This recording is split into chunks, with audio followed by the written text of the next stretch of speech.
brought to you by Nova शुद्ध घी। जब जब खाए दिल खुश हो जाए, सदियों का नोवा शुद्ध देसी घी, सपना स्वस्थ भारत का।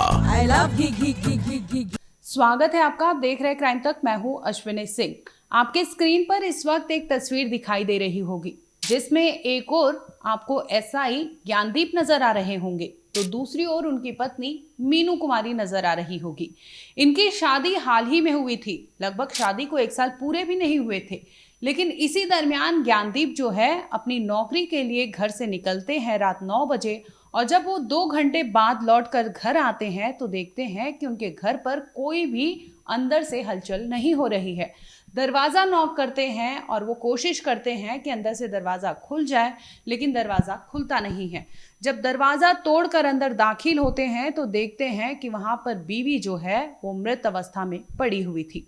आखिर उस बंद कमरे का रहस्य क्या था और इस तरह से सरकारी आवास में एक लाश की क्या थी कहानी, और नई नवेली दुल्हन की इस तरह से वहां पर लाश क्यों मिली थी और कहानी क्या थी, आइए आपको इस वीडियो में सिलसिलेवार तरीके से बताते हैं।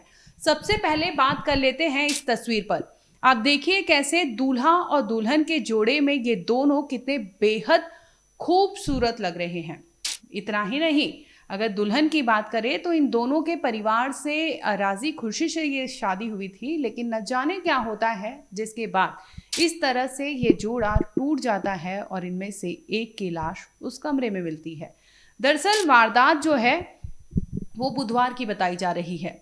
जो दिन था वो 24 सितंबर की थी। ज्ञानदीप की अगर हम बात कर ले तो ज्ञानदीप जो है सासाराम, बिहार के सासाराम स्थित करगहर थाना में बतौर एसआई के पद पर तैनात थे। शादी के बाद से ही ज्ञानदीप और मीनू जो है वो रोहतास रहते थे, क्योंकि उनकी नौकरी जो थी वो करगहर थाना में तैनाती थी, जिसकी वजह से उन्हें घर से दूर रहना पड़ता था। वैसे ज्ञानदीप जो है वो रहने वाले मुजफ्फरपुर तारू के बताए जा रहे हैं। इसके साथ ही जो दुल्हन है वो भी बिहार के दूसरे स्टेट से बिलोंग करती है। इसी दरमियान ये लोग शादी के बाद से ही रोहतास में रहा करते थे। बुधवार यानी 24 सितंबर की ये वारदात है। इसके पहले भी उस घर में कुछ ऐसी चीज़ें हुई थी जिसके बाद ये जब मीनू की लाश बरामद होती है और एसआई जो है यानी ज्ञानदीप को लेकर पुलिस पूछताछ करती है तो वो कहानियाँ खुलती है जो आपको सोचने पर मजबूर कर देगी कि शादी को 1 साल पूरे भी नहीं हुए थे। इसी दरमियान आखिरकार एक दुल्हन ने क्यों इस तरह से अपनी मौत को गले लगाया, या फिर वहाँ पर जिस तरह से मीनू के पिता का कहना है कि उनकी बेटी की हत्या की गई थी। हत्या के बाद उसकी लाश को वहाँ पर ऐसे दिखाया गया था जैसे कि उसने खुद से जान ले ली हो। हालांकि पिता की कंप्लेंट के बाद पुलिस ने एफआईआर दर्ज कर ली है, जिसके बाद एसआई ज्ञानदीप जो है उनसे पुलिस पूछताछ कर रही है। आखिर आपको बता दें कि ये दोनों शादी के कुछ महीने बाद से ही इन दोनों में अनबन शुरू हो गई थी। किसी न किसी बात पर रोज कुछ न कुछ चीजें होती थी, बात मायके तक पहुंचती है। पिता ने भी कई बार मीनू को समझाया कि शादी ब्याह के बाद ये चीजें होती हैं, थोड़ी बहुत 19-20 होता है, मैनेज कर लो। पिता को ये नहीं पता था कि मामला इस कदर बढ़ जाएगा कि उन्हें अपने हाथ से उनकी बेटी को खोना पड़ जाएगा। 24 सितंबर को जब मीनू अंदर से दरवाज़ा नहीं खोलती तो मामले की सूचना पुलिस को दी जाती है, और दूसरी ओर मीनू के पिता को भी फ़ोन जाता है जिसमें बताया जाता है कि उनकी बेटी अब इस दुनिया में नहीं रही। पुलिस फौरन पहुंचती है तो देखती है कि मीनू की लाश जो है वहां पर टंगी हुई थी, जिसके बाद उसे उतारकर एफएसएल टीम को बुलाया जाता है, बतौर इन्वेस्टिगेशन किया जाता है, तमाम एविडेंस जो है वहां से कलेक्ट किया जाता है। और जैसे ही पिता पहुंचते हैं वो आरोप लगाते हैं कि ये मीनू ने खुद से जान नहीं ली है, इसके पीछे कोई है तो उनका दामाद एसआई ज्ञानदीप है। अब पुलिस फौरन दामाद को हिरासत में लेती है, उससे पूछताछ करती है, जिसमें वो बताता है कि पिछले कुछ महीनों से दोनों के बीच में झगड़ा चल रहा था।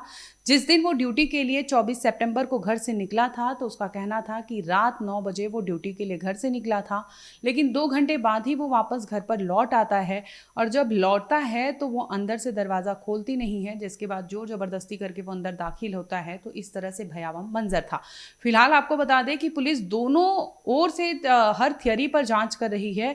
जिस तरह से एसआई ज्ञानदीप ने जो कहानी बताई, दूसरी ओर जो मीनू कुमारी के जो पिता हैं उनका जो बयान सामने आया, उनका कहना है कि उनकी बेटी का हत्या किया गया है, यानी उनकी बेटी का मर्डर किया गया है। इस तरह से चीज़ें नहीं हो सकती, क्योंकि बेटी ने कई बार फ़ोन पर कहा था कि उसके साथ वहाँ पर टॉर्चर किया जाता है, उसे असॉल्ट किया जाता है। जिसके बाद पिता ने एफआईआर दर्ज करवाई, जिसमें बताया कि दरोगा जो पति है उसकी हैवानियत से वो तंग आकर इस तरह से चीज़ें हुई होंगी, लेकिन पिता को यकीन नहीं है कि उनकी बेटी ने खुद से जान ले ली है।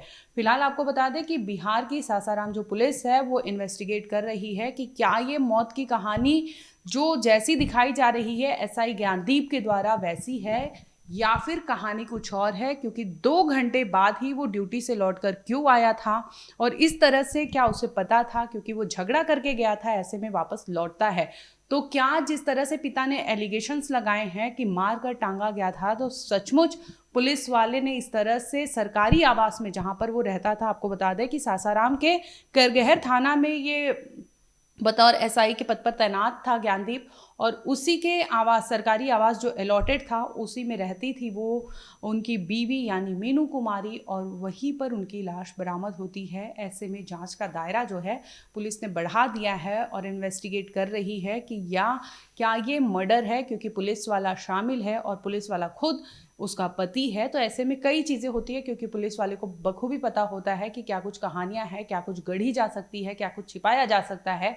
तो ऐसे में जो पिता ने शंका जताई है, जो आशंका जता रहे हैं, उसमें कितनी सच्चाई है ये अब बिहार की पुलिस जांच करेगी। फिलहाल इस मामले में आपको बता दें कि एसआई जो ज्ञानदीप है उससे पूछताछ चल रही है। आगे आने वाले टाइम में अगर कोई अपडेट होगा हम आप तक जरूर लाएंगे।